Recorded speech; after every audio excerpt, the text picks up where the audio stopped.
All right, another segment of Yakkin with you, Jagoff, and we are at the Gateway Clipper Fleet. Pittsburgh institution. It's been around for 55 years as of this year, and you know, boats galore, hot dogs, all that kind of stuff. And we are with Captain Brian of the Gateway Clipper Fleet. Welcome aboard, John. Well, I appreciate it. So you've been here 25 years. Yes. And what does a guy do for 25 years here at the Gateway Clipper Fleet? Did you start off as a boat hand and then kind of move up, or how did that work out? Gateway Clipper Fleet is unique that when you start here, you can start as a deckhand for a year. And it has 5 different size boats. So when you do your sea time for a year and then you get your captain's license, you can work on a smaller boat. Then you have to work so many years on that small boat before you can sit for a license for a bigger one. So you can stay within one company and get 1,600-ton masters and unlimited tonnage mates without ever leaving this company due to the different size boats that it has. That's amazing. Now, what's sort of the magic behind the Gateway Clipper? You know, people that are expats, when they come home, they want to take a Gateway Clipper ride. I mean, what's the magic behind it, I guess?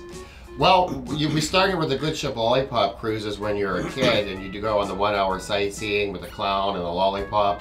And then when you're graduating from high school, you end up having your senior prom on here. And you get your first date as a sweetheart or a young man, and you can ride our Valentine's Day cruise. And then you also get married on the boats as well. So throughout your whole life, if you want to come down and party, come right down to the rivers in the beautiful city. Yeah, and so so when you're riding or boating up and down the river here, you're obviously calling out. What's some of the coolest things you've found out from working here about the city? The main thing is how much it has changed within the last 10 to 15 years right in front of my eyes. Every day I go around the city. I was up here on the 3rd deck of the Majestic with Wendy Bell when we watched the implode of Three River Stadium. We were right here, and then the big cloud of dust came over both of us.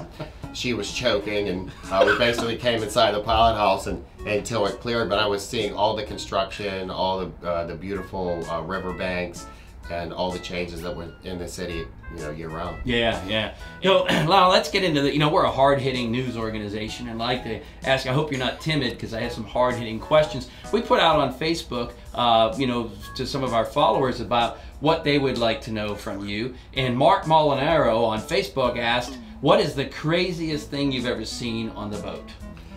Actually, the craziest thing that I ever seen was during a Steelers shuttle football game. We take over between 5,000 or 6,000 people across the river, a lot of them from the South Hills, and it's when the Steelers lose. Okay, you see a lot of mad people. Yeah. The whole town goes black. Yeah, right. So we're down there bringing people back from the stadium, and a gentleman, a big gentleman, came down with his face half painted gold and the other painted black, and he was so upset about the Steeler game that he said, I can't believe that the Steelers lost.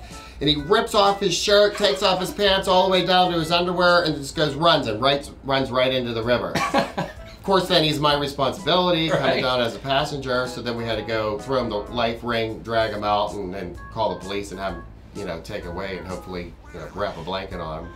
Hypothermia. High drama after Steeler losses, there's no question. Well, I bet you've seen a lot. Now, do you have a boat on your own? No. After sailing up and down the rivers, you know, up to 12 hours a day, my day off, I'm landlocked. I wouldn't walk. So you talked earlier about the Goodship Lollipop being the tradition. Now it's no longer the Goodship Lollipop, but the feeling is there for the Goodship Lollipop. Again, you know, hard-hitting news organization that we are, I'd like to know, do you know, are you able to sing the song The Goodship Lollipop, and maybe even do a little dance for us? Is that part of your training? Well, my first year, we would do 10 1-hour sightseeings every day, all summer long, and the Goodship Lollipop was played before and after. Can I do the Goodship Lollipop? Oh yeah, I could do the Goodship Lollipop. Let's see it. Let's see you throw it down. Let's see you throw it down. I could even tap to the Goodship Lollipop. Okay. On the Goodship Lollipop, it's a nice trip to the candy shop where bombs play on the sunny beach of Peppermint Bay.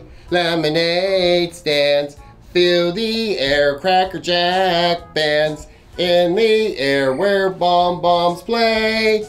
on the sunny beach of Peppermint Bay. Nice work on that. You know, that was if I would have been doing that, I'd broken a hip trying to break dance too, so I appreciate it. So, I don't know, Hannah's calling for you, I think. So. Yeah, listen, John, I gotta use the head anyway. Okay. Make sure you don't touch anything. Okay, no worries, I won't touch anything. What is this here? John, I told you not to touch anything, you Jagoff.